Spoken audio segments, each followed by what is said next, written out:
धार्मिक जी सूरत से। राधे राधे महाराज जी। महाराज जी, गृहस्थी में रहकर बैलेंस बना के चलें तो फिर प्रभु मिलन की व्याकुलता कैसे बढ़ेगी? अगर नहीं तो किस तरह से हम प्रभु मिलन की चाह और विरह। सबसे पहली बात है पापाचरण का त्याग, चाहे वो गृहस्थ में हो या विरक्त में हो। जब तक धर्म विरुद्ध आचरण का त्याग नहीं होगा तब तक ऐसा भजन होगा जैसे चलनी में गाय दुहा जाए। चलनी में गैया दुहे, दोष दैव को दे, हरिगुरु कहो न मानई तो अपनो ही फल ले। अब जैसे गृहस्थ में बहुत सुंदर भक्ति हो सकती है, विरक्त से भी अच्छी, क्योंकि विरक्त में हमें दूसरों का अन्न पाना होता है, दूसरों का वस्त्र पहनना होता है, दूसरों के लिए हमारा बहुत कुछ जाता है। कोई प्रणाम कर रहा है, कोई नमस्कार कर रहा है, कोई औषधि दे रहा है, जो हमें कोई अर्थ दे रहा है, तो जो हमें दे रहा है वो ट्रांसफर हो रहा है। हमारा भजन, हमारी तपस्या, हमारे पुण्य सुकृत वो उसको जा रहे हैं, तब वो हमारे वो मतलब ये सरकारी डिपार्टमेंट है, कहना नहीं पड़ेगा। आपने 5 रुपए की सामग्री ली, उसके अनुसार आपका भजन कट के उसके पास जाएगा। इसलिए मतलब अब गृहस्थ में वो अपनी मेहनत की कमाई। सबसे पहली बात, अधर्म का पैसा घर में नहीं आना चाहिए। चाहे नमक रोटी दाल रोटी ना मिले तो नमक रोटी खा लो, लेकिन रबड़ी रसगुल्ला होटलबाजी के लिए बेईमानी घूस अधर्म का पैसा नहीं आना चाहिए। अगर भगवान के भजन में चलना है तो अधर्म के पैसे का त्याग।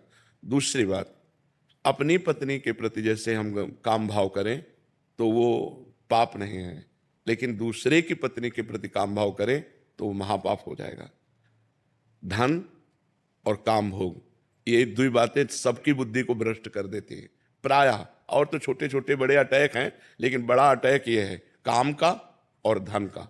बस ये जीव की बुद्धि को भ्रष्ट कर देता है।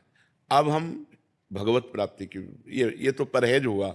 भगवत प्राप्ति के लिए सबसे पहला काम भगवान नाम का अभ्यास करना, जीव से भगवान नाम का अभ्यास करना, और परिवार में हर सदस्य में भगवान की भावना करना, फिर मोहल्ले में हर सदस्य में भगवान की भावना करना, फिर पूरे गांव में, फिर हम उसको बढ़ाते चले जाएं, पूरे विश्व में ले जाएं, तब हमें भगवत प्राप्ति हो जाएगी। 2 बातें हैं, नाम जप और भगवत भावना, बस इसी से भगवत प्राप्ति हो जाएगी। जो परहेज है वो बिगड़ गया तो रोग ठीक नहीं होगा, नहीं भाव रोग पक्का ठीक हो जाएगा। सदगुरु वैद्य वचन विश्वासा, संयम या न विषय के आशा। सदगुरु रूपी वैद्य और परहेज, ये गंदी बातें ना होने पावे, पाप आचरण ना होने पावे। और नाम जब ज्यादा प्रपंच करने की जरूरत नहीं, मधुर मधुर भगवान का नाम जप करो, जो बन जाए पूजा करो, नहीं सब में भगवान है ऐसी भावना करो, मंगल में भगवान की प्राप्ति हो जाएगी। अच्छा, बिना भगवत भावना के परिवार में मोह होता है। जब तक मोह है तब तक दुर्गति है। हिरन से मोह हो गया तो हिरन बनना पड़ा ना अगले जन्म। तो ये बात है। अब हम आपसे प्यार करें, क्योंकि समाज में रह रहे हैं, बिना प्यार के रह नहीं सकते। पत्नी पुत्र माता पिता भाई बहन रिश्ते नाते और भी सब, ये हमें करना पड़ेगा गृहस्थी में। तो हम मोह ना करें, प्यार करें। प्यार होता है भगवान से, सब में मेरे भगवान विराजमान है, ऐसी भावना से यदि हम रहें और नाम जप करें और गंदे आचरणों का त्याग करें, गंदे भोजन का त्याग करें, बढ़िया भगवत प्राप्ति हो जाएगी। समझ रहे हो? तुम्हारा बैलेंस बनाने का मतलब क्या है? तो हमने जैसा कहा वो तुम्हारी समझ में आया है नहीं? जब ब्याह हो जाए तब केवल अपनी पत्नी में, नहीं तब तक ब्रह्मचर्य रहे।